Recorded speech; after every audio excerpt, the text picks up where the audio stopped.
संजय राऊतांनी केंद्र सरकारवर घणाघाती टीका केली. केंद्रातील सैतानांशी लढायचं असेल तर पांडवाप्रमाणे मजबूतीने उभं राहावं लागेल असं राऊतांनी म्हटलंय.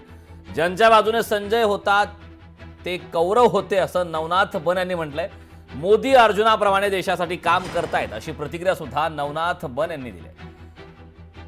आरोप प्रत्यारोपाच्या फैरी सध्या सुरू आहेत. संजय राऊत यांनी केंद्र सरकारवर घणाघाती टीका केली तर त्यावरती नवनाथ बन यांनीही जोरदार प्रत्युत्तर दिले.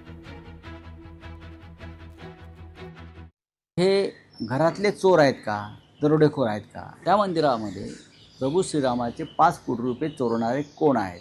हे 100% भारतीय जनता पक्षाचेच लोक आहेत. हे कळल्यापासून आम्ही अस्वस्थ आहोत. जर आपल्याला केंद्रातल्या सध्याच्या बकासूर आणि सैतानांशी लढायचं असेल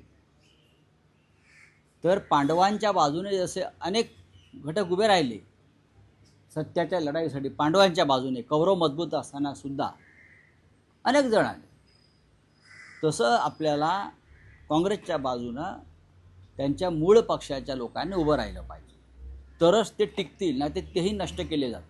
संजय राऊतांचा महाभारताचा अभ्यास थोडासा कच्चा आहे. महाभारतामध्ये ज्याच्या बाजूने संजय होता ते कौरव होते. त्यामुळं महाविकास आघाडी ही कौरव आहे तर NDA ही पांडवाची भूमिका करते. ज्या पद्धतीनं अर्जुन या देशाचं नेतृत्व करत होता महाभारताच्या काळामध्ये, अगदी त्याच पद्धतीनं पंतप्रधान नरेंद्र मोदीजी अर्जुनाची दृष्टी ठेवून आपला देश पुढे गेला पाहिजे यासाठी प्रयत्न करतायत. संजय राऊत, तुम्ही स्वतः शकुनी मामा, संजय, दुःशासन या भूमिकेमध्ये सातत्यानं महाराष्ट्राला बघायला मिळाल्यात. त्यामुळे तुम्ही कौरव आणि पांडवाच्या गोष्टी करू नये.